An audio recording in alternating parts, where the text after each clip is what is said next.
Lalu ada kabilah Jumhur dari Yaman, itu melewati daerah itu. Kok ada banyak burung?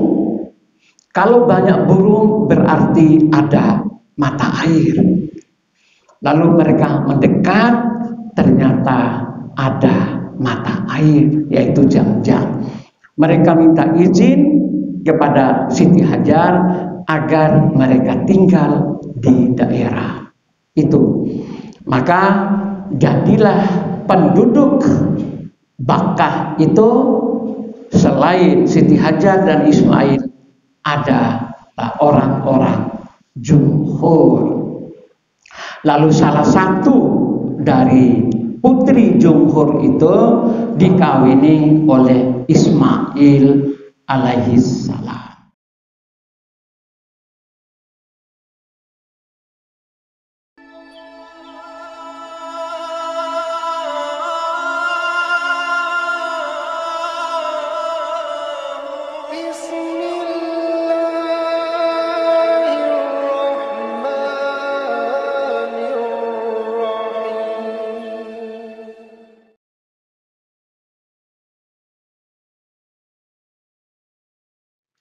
Nah, lalu bawalah Siti Hajar ini oleh Ibrahim dan Siti Sarah.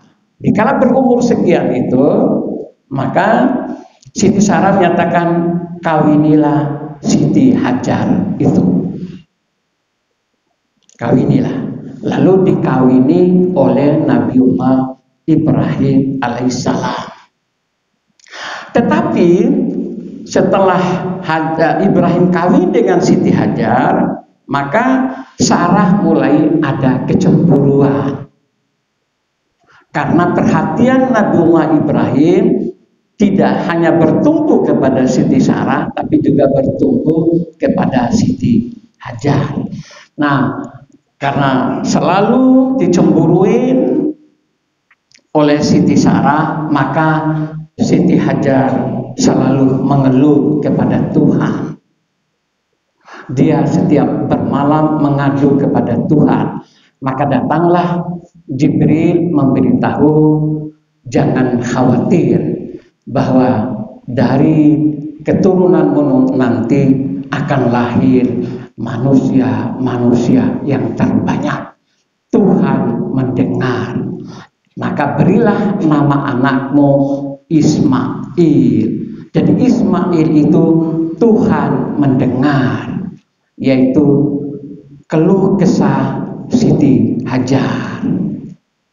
Nah, kemudian maka lahirlah Ismail dari rahim Siti Hajar. Tentu saja Siti Sarah itu tambah cemburu karena Ibrahim dan Siti Hajar telah lahir seorang anak laki-laki, yaitu Ismail. Nah, pada saat Ibrahim berumur 100 tahun dan Siti Sarah berumur sekitar 90 tahun, Jibril datang. Nanti kamu akan diberi anak keturunan. Lalu lahirlah Ishak dari rahimnya Siti Sarah. Ismail sudah tumbuh jadi bayi. Nah, lahir Ishak sekitar umur 2 tahun Ishak itu, maka Siti Sarah meminta kepada Ibrahim agar Siti Hajar dan Ismail dikeluarkan dari rumah ini. Lalu Nabi Ibrahim berdoa minta petunjuk karena akan dibawa kemana Siti Hajar dan Ismail ini. Maka keluarlah Nabiullah Ibrahim bersama Siti Hajar dan Ismail sampai di Bakkah itu, yaitu di Makkahul Mukarramah, yaitu di Baitullah yang sudah dibangun oleh Nabiullah Adam alaihissalam. Itu fondasinya. itu di Ka'bah. Lalu Nabi Ibrahim meletakkan Siti Hajar dan Ismail di dekat Baitullah itu, lalu Ibrahim meninggalkan mereka berdua. Begitu Nabiullah Ibrahim berjalan, maka Siti Hajar mengejar Ibrahim, apakah engkau akan meninggalkan kami di sini ini? Nabi Ibrahim tidak menoleh. Dipanggil lagi oleh Siti Hajar, wahai Ibrahim, apakah engkau meninggalkan kami berdua di daerah ini? Ibrahim pun tidak menoleh. Kemudian lalu yang ketiga, Siti Hajar mengatakan, apakah ini perintah Tuhan, wahai Ibrahim? Lalu Ibrahim menoleh, ya, ini perintah Tuhan. Kata Siti Hajar, kalau itu perintah Tuhan, sami'na wa ata'na, silakan kami ditinggalkan di sini. Nah, lalu pulanglah Ibrahim ke Palestina. Tinggallah Siti Hajar dan Ismail di daerah itu. Belum ada satu manusia pun daerah itu. Maka tibalah saatnya perbekalan itu habis. Maka Siti Hajar lari dari Sofa ke Marwah mencari air sampai 7 kali. Lalu datanglah Jibril memberitahu, lihatlah di kaki anakmu Ismail. Ismail menggerak-gerakkan kaki, keluarlah air. Itulah air Zam-Zam. Zam-Zam, kumpul. Nah, maka tinggallah Nabi Ismail bersama Siti Hajar dengan air Zam-Zam. Lalu ada kabilah Jumhur dari Yaman itu melewati daerah itu. Kok ada banyak burung? Kalau banyak burung berarti ada mata air. Lalu mereka mendekat, ternyata ada mata air, yaitu Zam-Zam. Mereka minta izin kepada Siti Hajar agar mereka tinggal di daerah itu. Maka jadilah penduduk Bakkah itu selain Siti Hajar dan Ismail ada orang-orang Jumhur. Lalu salah satu dari putri Jumhur itu dikawini oleh Ismail alaihissalam. Nah, Bapak Ibu sekalian, Jumhur ini mereka berkuasa di Makkah itu. Tapi sayangnya mereka ini bertindak sewenang-wenang. Berarti mereka berkuasa sekian lama di daerah, tapi sewenang-wenang. Karena ada suku lain juga yang datang dan menempati daerah itu.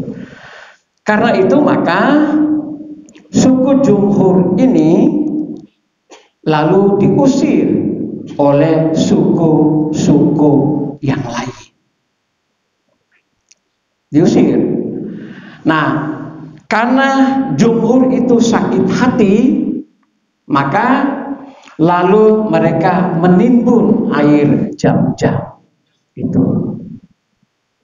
Makanya kalau ada pendapat yang menyatakan bahwa air Zam-Zam itu tertimbun karena banjir, itu sebenarnya itu terbantahkan oleh riwayat yang masyhur ini. Jadi ditutuplah oleh orang-orang Jumhur air Zam-Zam itu. Lah baru ditemukan nanti oleh Abdul Muttalib. Nah, setelah Jumhur itu keluar, salah satu suku yang ada di situ itu dari keturunan Nabiullah Ismail alaihissalam itu adalah suku Quraisy. Suku Quraisy.